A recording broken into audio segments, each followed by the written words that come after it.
যখন আমি লুকিয়ে একটু দেখতে গেছিলাম, মানে দর্শক এমন মন্ত্রমুগ্ধের মধ্যে দেখছে, আমি আসলে সিনেমা স্ক্রিন না দেখে দর্শকের রিয়াকশনগুলো দেখছিলাম, কেউ আইব্রিংও করছিল না।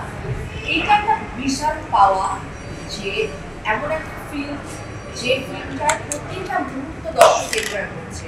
ইভেন দর্শক ব্রেকের সময় বের হচ্ছে না, যদি মিস করে ফেলে আমি সেটাও দেখলাম। তো এরকম একটা ছবি একটা অংশ হতে পারা ডেফিনেটলি এটা একটা ওয়ান্ডারফুল এক্সপিরিয়েন্স। আর ছবিটা করবার সময় তো ছিলই, কিন্তু মনে হচ্ছে এটা তো অলরেডি বোধ হয় এটা একটা হিস্ট্রি ক্রিয়েট করে ফেলেছে আমাদের। তো এমন কিছু থাকতে পারি আসলে খুব ভালো লাগছে। চারদিক থেকে প্রচুর ফোন পাচ্ছি, বিদেশ থেকে পাচ্ছি, সবাই দেখতে চাচ্ছে।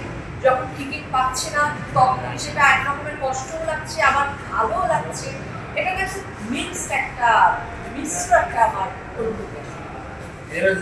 আমাদেরকে আরেকটু সাহস পেতে হবে, যারা পরিবেশক আছেন আমরা তো আমাদেরকে আরেকটু চেষ্টা করি।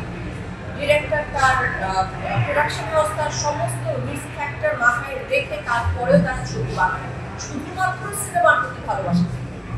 এটার আর কোনো কারণ, মানে রাফি যে সিনেমার অ্যারেঞ্জ করেছে এটা তো একেবারে সিনেমার প্রতি ভালোবাসা থেকে তার কাজের প্রতি ভালোবাসা। আমরা আসলে একটা অংশ নিয়ে আসি, আমার মনে হয় দর্শকেরও পার্টিসিপেট করতে হবে, দর্শকেরও একটা মানে কমিটমেন্ট থাকতে হবে যে বাংলা কন্টেন্ট হলে, ভালো ছবি হলে আমরা দেখতে যাবো। শুধুমাত্র বিদেশি কন্টেন্টে আমি দেখবো না, বাংলা কন্টেন্ট আমরা দেখতে যাবো। একসাথে পরিবেশক যারা রয়েছেন বা যারা ডিস্ট্রিবিউটর তাদের কথা বলছি, তাদেরও একটা দায়িত্ব রয়েছে এবং কি করে কোনো জিনিসটাকে আরো সুন্দর করে বানানো যায়। এটা একটা সুন্দর একটা জায়গা এসছে, পরপর অনেকগুলো ভালো ছবি দিয়ে আরো সামনে এগিয়ে যায়, যেন আমরা পিছিয়ে না যে ডাইরেক্ট টাকা ফেরত সেই চেষ্টা সবার জায়গা থেকে সবার বুঝছেন। তো রাফির সঙ্গে আমার কাজ হচ্ছে এটা থার্ড। তো সবসময় দেখা যায় যে এবার যা বলছে দর্শকরা, এবং একজন দর্শক এবং আমাদের একজন জার্নালিস্ট ভাই আমার সামনে রাফিকে এসে বলছিল, দেখলাম যে ভাই এরপরে কি করবে না, সবই তো করে ফেলবে, এরপরে কি করবে। আমার মনে হচ্ছে যখন তুফান হয়েছিল তখন তুফানের পর এসে কেউ কেউ বলেছিল আমার সামনে রাফিকে এটার পর আর কি করা সম্ভব।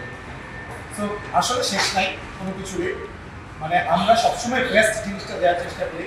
আর রাফির সঙ্গে মানে ওই ট্রেনিংটা হওয়ার কারণটাই হচ্ছে এটা যে আমরা একই পেসে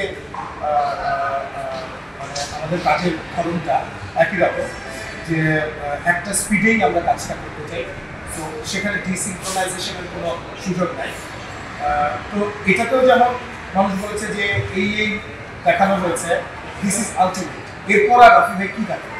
আমি শিওর এরপরেও রাফি এমন কিছু নিয়ে হাজির হবে যেটা আবার এসে আমার সামনে রাফিকে বলবে এসে যে ভাই এরপরে কোনটা দেখে।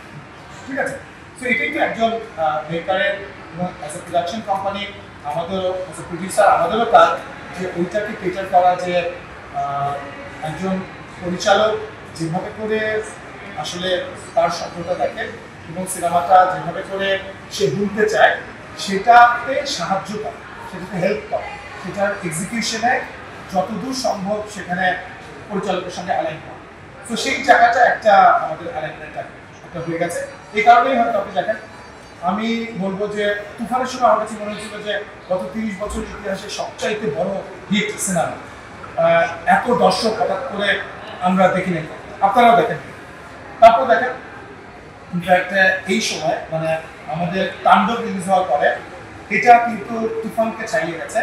আপনি যদি বলেন আজকে থেকে আগামী 4 দিনের কোনো টিকিট নাই, 4 দিনের টিকিট সোল্ড আউট, মানে বুধ বৃহস্পতি শুক্র শনি।